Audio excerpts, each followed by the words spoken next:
नमस्कार विद्यार्थी मित्रांनो. बघा इकडे माझ्याकडे सर्वांनी लक्ष द्या.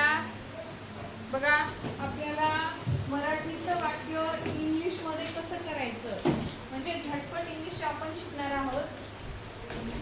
झटपट इंग्रजी शिकूया. आणि हे करत असताना एक सोपी ट्रिक्स आहे. कोणती ट्रिक्स आहे बघा बरं,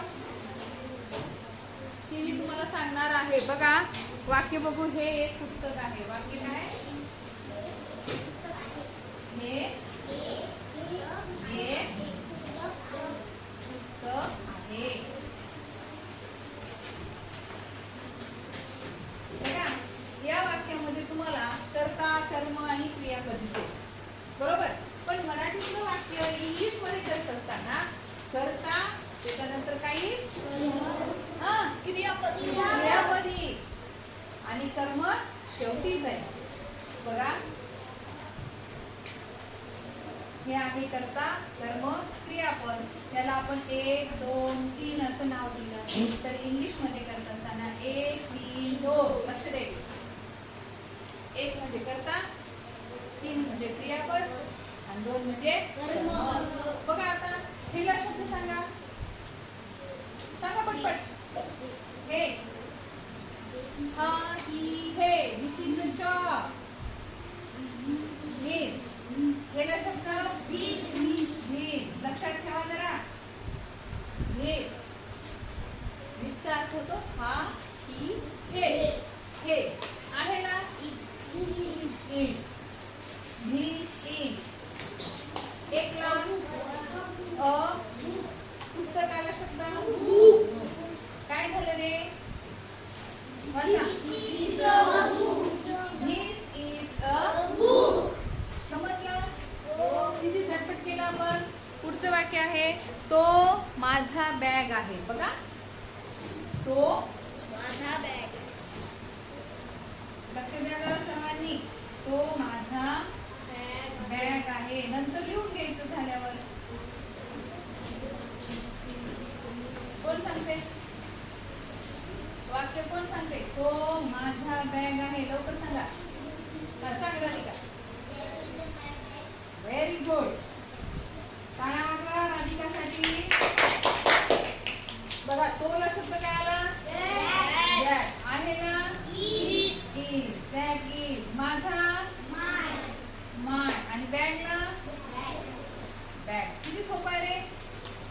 आहे काही अवघड? नाही. तो माझा बॅग आहे. टाले नंतर लिहून घे. कुठं पळून चालला नाही फळा. आता बघा पुढचं वाक्य आहे ती माझी बहीण आहे. किती सोपं आहे. ती माझी. अख्ख्या वर्गाला सगळ्यांना आलं पाहिजे. ती माझी बहीण आहे. कोण सांगते? कोण सांगते? कोण सांगते? कोण सांगते? हा आरती सांग. Very good. टाळ्या वाजवा आरतीसाठी. तिला शब्द आहे ना. माझीला माय. शी इज माय. बहीणला सिस्टर.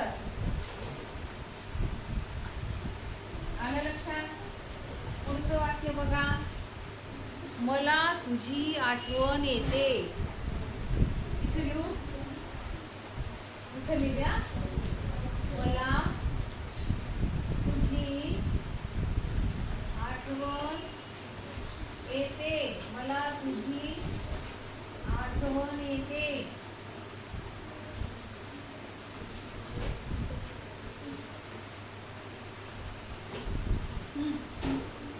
मला शब्द आय.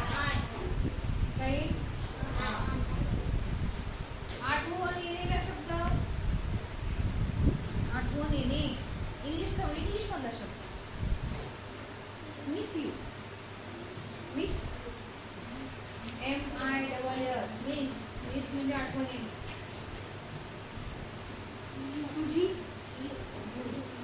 I miss you. आहे की नाही सोपं? बघा पुढचा प्रश्न.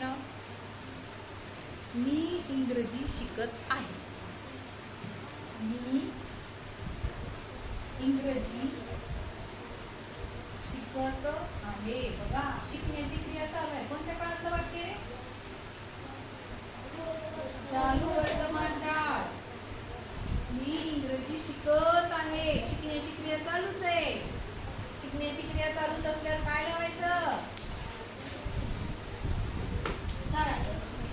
नीला शब्द हा.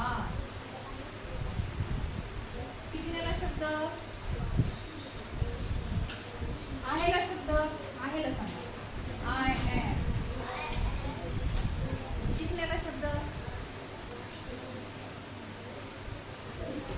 लर्न आणि शिकत. लर्नचं काय होईल? लर्निंग. लर्निंगला काय लागल? ING. LEARN. लर्न म्हणजे शिकणे आणि ING लर्निंग. काय शिकत आहे? English. Learning English. Learning English. आलं? बघा शेवटचं वाक्य बघा. मी तुला फोन करील. भूतकाळातलं वाक्य. लक्ष द्या इकडे. शेवटचं वाक्य मी तुला फोन. कृष्णा लक्ष नाही तुझं. करील. मी तुला फोन करील. वाक्य कोणत्या काळातलं आहे? कोणत्या काळातलं आहे? भविष्य काळातलं आहे. मी तुला फोन करील. मी तुला फोन केला असं नाही. मी तुला फोन करत आहे असं नाही. मी तुला फोन करील. भविष्य काळ. मग काय वापरायचं भविष्य काळ म्हणल्यावर? विल. पण इथं शब्द काय येईल? मीच्या जागी आय. करील भविष्य काळ असल्यामुळे काय वापरायचं? विल. I will.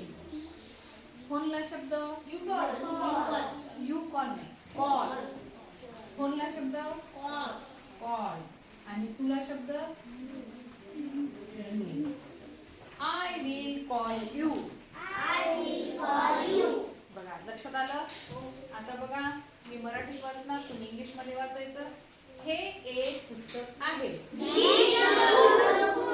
नीट वाचा. This is a book. असं वाच. हे एक पुस्तक आहे. This is a book. तो माझा बॅग आहे. That is a bag. ती माझी बहीण आहे. She is my sister. मला तुझी आठवण येते. I miss you. मी इंग्रजी शिकत आहे. Very good. मी तुला फोन करीन. Very good. समजलं सर्वांना? Okay thank you.